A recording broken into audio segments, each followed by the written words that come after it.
Ciao amici, bentrovati. Oggi ho pensato di proporvi una serie di autori che non sono molto intriganti, non sono libri brutti, intendiamoci, è solo che sono dei libri abbastanza semplici, senza pretese, che lasciano un po' il tempo che trovano.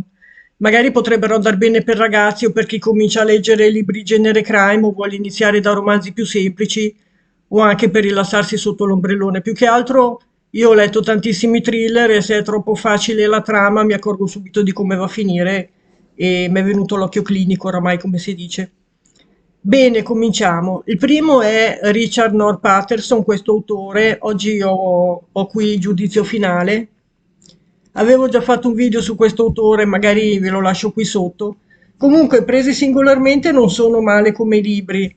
Il problema è che la trama è praticamente identica, io ne ho letti tre o quattro e erano tutti uguali. Cioè il protagonista è un professionista che viene dalla provincia, si trasferisce in città, c'è un oscuro segreto nel suo passato, poi viene richiamato al suo paese da qualche parente o qualche vecchio amico perché c'è un giallo da risolvere, eccetera. Allora riesce a affrontare anche i suoi demoni del passato, eccetera, e poi anche il finale del giallo è sempre lo stesso. Allora, ne ho letti tre, sono tutti uguali, alla fine non va bene, insomma, per un autore di gialli questa mancanza di fantasia non va bene. La seconda autrice è Alexandra Marinina, questa un'autrice russa, originaria di Leopoli in Ucraina, da una famiglia di avvocati, ha vissuto a Leningrado fino al 1971, quando si trasferisce a Mosca, dove vive tuttora. Nel 1979 si laurea in legge all'Università Statale di Mosca. Io ho letto alcuni libri di questa autrice, ma li ho trovati scritti in maniera molto semplice per i neofiti del giallo. Probabilmente la traduzione dal russo all'italiano perde un po' perché è una lingua molto semplice, rispetto alla nostra è molto limitata. E questo l'avevo già notato con altri autori. Non sono libri brutti, la protagonista è una poliziotta della Anastasia Kamenskaya della polizia di Mosca che fa le sue indagini, così sono libri diciamo discreti, ecco. Questa è Alessandra Marinina, l'autrice. Se volete provare a leggerli, diciamo che sono carini e poi sono adatti per tutti. L'altro autore è Edgar Wallace, che è un autore, devo dire, molto quotato, molto apprezzato a livello di Conan Doyle, Agatha Christie, eccetera, uno dei classici dei maestri della letteratura gialla, nato nel 1875 e morto nel 1932. È inglese, morto in America, a Beverly Hills. Autore del genere poliziesco, genere letterario, eccetera.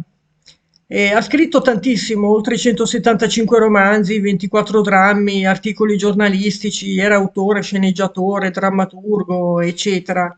È molto quotato e oltre 160 film hanno preso spunto dalle sue storie. È stato anche sceneggiatore del film King Kong. Allora, io ho letto un libro che è Il governatore di Cifu, tra l'altro incompleto non l'ha neanche finito, e devo dire che non mi ha soddisfatto, mi è sembrato abbastanza noioso. Può darsi che mi sia capitato il libro sbagliato, può darsi che io non ero nel periodo, nel mood adatto, sicuramente gli darò qualche altra possibilità perché ho anche altri libri in casa ma non li ho ancora letti e magari mi sbaglierò. Quel libro lì mi sembrava un po' noioso, ecco.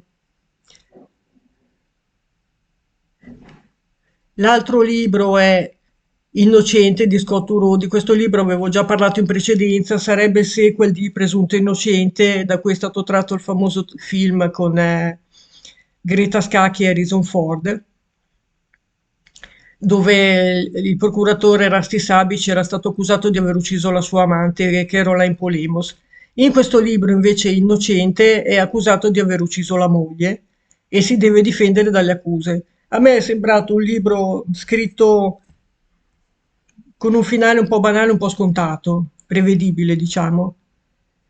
E mi è sembrato fatto un po' per cavalcare l'onda del successo del primo libro, perché in realtà Scott Turow è un ottimo autore, tra l'altro, è solo questo che ho letto che mi è sembrato non molto soddisfacente. Comunque, vabbè, se l'avete letto, se provate a leggerlo, fatemi sapere cosa ne pensate. Eh, Vi lascio tutto qui sotto come sempre.